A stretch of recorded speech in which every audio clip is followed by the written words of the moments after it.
Day one of March Madness in the books, and here we are, like sicko hours at this point, just after 1 a.m. Eastern time, getting ready to preview these round of 32 games. Before we jump into our first game here for Saturday, that we're going to preview Texas A&M and Michigan. Initial thoughts on the tournament so far? I mean, obviously it's been great. I mean, no matter what the results are, it's always great just to have the tournament here, and all these high stakes games are super fun to watch. I think I expected some of the games to go a little bit differently. There were some games that, I mean, obviously the one that I'm scarred by at the moment is that UC San Diego game. They ended up losing by 3. Really just didn't play well the first 10 minutes of the game. Besides that, they showed that they could play up against anybody, including Michigan. They turned them over a bunch. But yeah, I think it was a little bit chalky, I guess. It wasn't, we didn't see as many upsets as probably we hoped for in the first round. I thought some of these 12s and 13s were like very live. And, we ended up getting one in McNeese that ended up winning, and Drake ended up pulling through in day one. But actually, I expected even more teams to win. Like, I did expect UC San Diego to win. I kind of expected Yale to keep it a little bit tighter than they did. But overall, it was a fun day of basketball regardless, and I'm looking forward to it tomorrow. Yeah, definitely back at it again tomorrow. But to look ahead to Saturday's games, right? We now have 8 games to preview for Saturday. First one, as I said, Texas A&M and Michigan. And Michigan, as we've said, one of the luckiest teams. They just continue to scratch out these tight games. Dusty May does a good job down the stretch of games, but at some point this luck has to run out, and I think this is a perfect spot for it to run out. A&M turns teams over at an elite rate, and as we saw even tonight, right, Michigan likes to give the ball to the other team over and over and over. And then also, A&M all over the offensive glass, first in the country in offensive rebound rate. And Michigan, of course, they're 176th in defensive rebound rate, not an elite defensive rebounding team by any stretch. So those are 2 areas, I think, where A&M can really hound Michigan and ultimately come out with a win here. Yep, I would agree. And I guess just to add on to that, obviously they can turn over Michigan just as often as UC San Diego did, and it's a similar defense and what they want to accomplish. Like, they try to keep you away from the rim, try to filter more spot up opportunities, and catch and shoot. And I think that's probably the weakest area for Michigan, at least at this point in time. Like, early in the season, they were lighting it up from 3, and then a lot of their shooters ended up regressing. It's really just Namari Burnett and then a little bit of Trey Donaldson hitting some shots. They play some other guys on the floor like Roddy Gale and Reuben Jones, who you can just leave wide open, and I think you can trust that they're going to miss way more shots than they're going to make.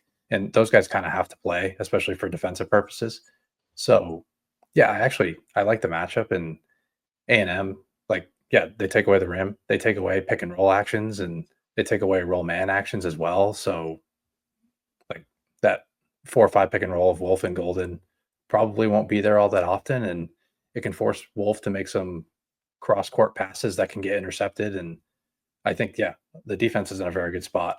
I think the offense is in a pretty good spot too. I mean, they can get all over the offensive glass against a Michigan team that's 176th on the defensive glass and defensive rebound rate anyway. So, and Michigan's defense they try to eliminate spot up opportunities, but A&M, they're not good in that area anyway. They kind of prefer to just get a shot up on the rim and go grab it on the offensive glass, and they prefer to create off the dribble as opposed to catch and shoot. So I think they're going to be okay there. Michigan's not going to stifle this A&M offense by taking them out of what they want to do. They're going to do exactly what they want to do here. So yeah, I expect A&M to get it done. I expect them to force 15, 16 turnovers and completely dominate the shot volume battle. And any made shot A&M gets from the perimeter is just really a bonus. And they made a few extra than they typically do in a game against Yale. They started off a little bit hot in that first round game, and maybe they can carry that early shooting on into the second round. So yeah, I do expect A&M to win this game.